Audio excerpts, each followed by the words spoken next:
হয়েছিল আমি যা দেখেছি, আমি আমার কথাটুকু অল্প দুটো তিনটা বাক্যে বলি।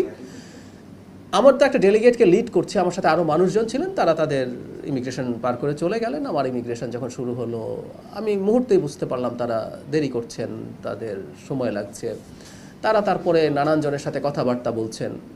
আমাদের হাই কমিশনার প্রথম থেকে আমার সাথে ওখানে ছিলেন, এটা সবচেয়ে জরুরি কথা। আমাদের হাই কমিশনার সম্পর্কেও অনেক কথাবার্তা বলা হয় যে তার দুর্বলতা গাফিলতি কিছু ছিল কি না। আমি এখানে স্পষ্টভাবে বলছি, আমি ওখানে ল্যান্ড করার পর থেকে শেষে আমি ইন্ডিয়ান টাইম রাত 12:30টায় একটা ফ্লাইটে কলম্বো হয়ে ঢাকায় ফিরেছি, কারণ আমি চাইনি ভারতের ইমিগ্রেশন ক্রস করব। সেই জন্য আমারও বেশ কিছু ঝুট ঝামেলা হয়েছে। পুরো সময়টা হাই কমিশনার পাশে ছিলেন, তিনি তার জায়গা থেকে সলভ করার চেষ্টা করেছেন বিভিন্ন জায়গায় ফোন করে।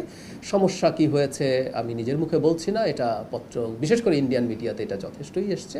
তারা তাদের সোর্স থেকে তাদের খবর টবর দিয়েছেন, কিন্তু 2 ঘন্টার মাথায় আমি ডিসাইড করেছি যে ইটস টু মাচ, আমি আসলে আর ঢুকবো না।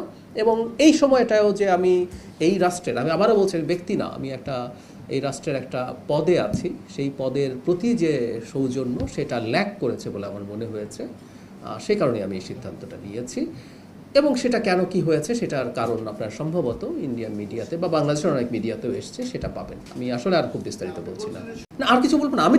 আমি যা দেখেছি, আমি ডিসিশন কেন নিয়েছি আমি সেটা আপনাকে জানালাম। যে আমার মনে হয়েছে আমি ওখানে 2 ঘন্টা যখন হয়ে গেল তখন আমার মনে হয়েছে আসলে এটা টু মাচ, আমি আর অপেক্ষা করব না, আমি ব্যাক করব। তারপর আমি আসলে আমার পাসপোর্ট ফেরত চাইলাম। যখন আমি পাসপোর্ট ফেরত চাইলাম তখন তাদের দিক থেকে খুবই আন্তরিকতাপূর্ণভাবে তারা, এটা বলতে হবে, তারা আমাকে রিকোয়েস্ট করেছেন। কিন্তু আমার মনে হলো হোয়াট হ্যাপেন্ড, এটার একটা প্রতিবাদ রেজিস্টার থাকা দরকার আছে। সেই কারণে আমি আসলে, হ্যাঁ অনেকে বলছেন যে আমাকে দেওয়াই হবে না, তারা একটা সময় চেয়েছেন, এটা ফ্যাক্ট। এটা দেখবেন যে বিভিন্ন মিডিয়াতে ওভাবেই এসছে, কারণ ওখানে অনেক মানুষ প্রেজেন্ট ছিলেন, তারা একটা পর্যায়ে চেয়েছেন। কিন্তু আমার মনে হয়েছে যা হয়েছে তার একটা প্রতিবাদ রেজিস্টার থাকুক। আবারও বলছি, এটা কোনো শত্রুতার বিষয় না, এটা হচ্ছে একটা মেসেজ আমি আমার জায়গা থেকে মনে হয়েছে দেয়া উচিত, যে আমি ম্যালট্রিটেড হয়েছি, আমার সাথে সঠিক বিহেভ করা হয় নাই। কারণ আমি যখন যাব এই তথ্য জানানো হয়েছিল, আমাকে নিয়ে যদি কোনো সমস্যা থেকে থাকে সেই সমস্যা তারা সমাধান করা অথবা অবজেকশন আগে দেয়া, এরকম কিছু হলেই হয়তো হতো।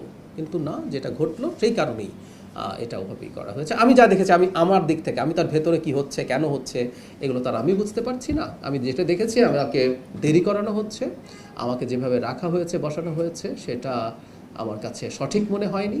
এবং আমাদের হাই কমিশনারকে আমি দেখেছি তিনি বিভিন্ন পর্যায়ে যথেষ্ট চেষ্টা করছেন। এমন না যে 2 ঘন্টা আমি এমনি বসে আছি, তারা চেষ্টা করছেন। আমাদের হাই কমিশনারও যখন চেষ্টা করছেন এবং এটা যখন সলভ হচ্ছিল না দেখলাম, তখন আমার মনে হলো ইটস বেটার টু রিটার্ন।